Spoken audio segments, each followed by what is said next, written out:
तर नमस्कार. As a student जर तुम्ही यूकेमध्ये येत असणार तर आल्याबरोबर पहिले 3 गोष्टी आहेत ज्या खूप महत्त्वाच्या आहेत, ज्या तुम्हाला करायच्या आहेत. पहिली गोष्ट म्हणजे की तुम्हाला जी-पी रजिस्ट्रेशन करायची आहे.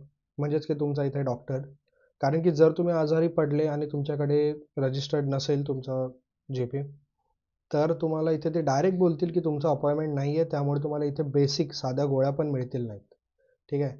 आणि त्यानंतर दुसरी गोष्ट म्हणजेच की तुमचा एन-आय नंबर. कारण की इथे एन-आय नंबर लागतो जॉबसाठी. इन केस जर एन-आय नंबर नसेल तर तुम्हाला जॉब नसेल, जॉब नाही तर तुम्हाला सॅलरी पण नाही. कारण की UK सरकारला त्यांच्या टॅक्सबद्दल खूप चिंता आहे. त्यांना टॅक्स हवा म्हणजे हवा असं आहे.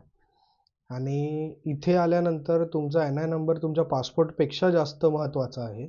तर आल्याबरोबर त्याला अप्लाय करा, म्हणजे तुम्हाला जॉब पण लवकर मिळेल.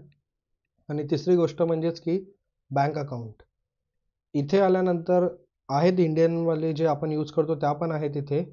आणि जसं की SBI, HDFC आहे, आहेत खूप सारे आहेत, HSBC पण आहे. बट इथे आल्यानंतर इथलंच अकाउंटला ओपन करा. जसं लॉईड्स आहे, बार्कले आहे, अजून पण खूप आहेत, बट ह्या 2 चांगल्या आहेत. आणि कारण की तुमचं इथे आल्यानंतर घरमालक, तुम्ही जिथे जॉब करता ते लोक तुमच्या बँकच्या डिटेल मागतील टॅक्समुळे, त्या टॅक्ससाठीच. कारण की जर तुमच्याकडे बँक डिटेल्स नाहीत तर तुम्ही स्टुडंट आहे, तुम्हाला प्रॉब्लेम जाते इथे प्रत्येक गोष्टीत.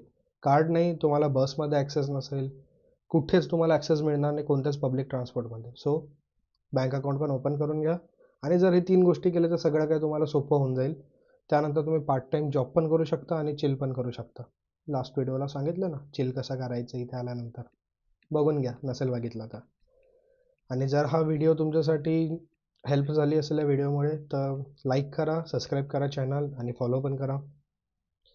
आणि समोर कोणत्या टॉपिकवर बनवायचे असतील व्हिडिओ अजून तर तुम्हाला जर काही हेल्प लागत असेल तर कमेंट करा मला. मी नेक्स्ट व्हिडिओ त्याच टॉपिकवर बनवतो जर तुम्हाला काही प्रॉब्लेम असेल तर.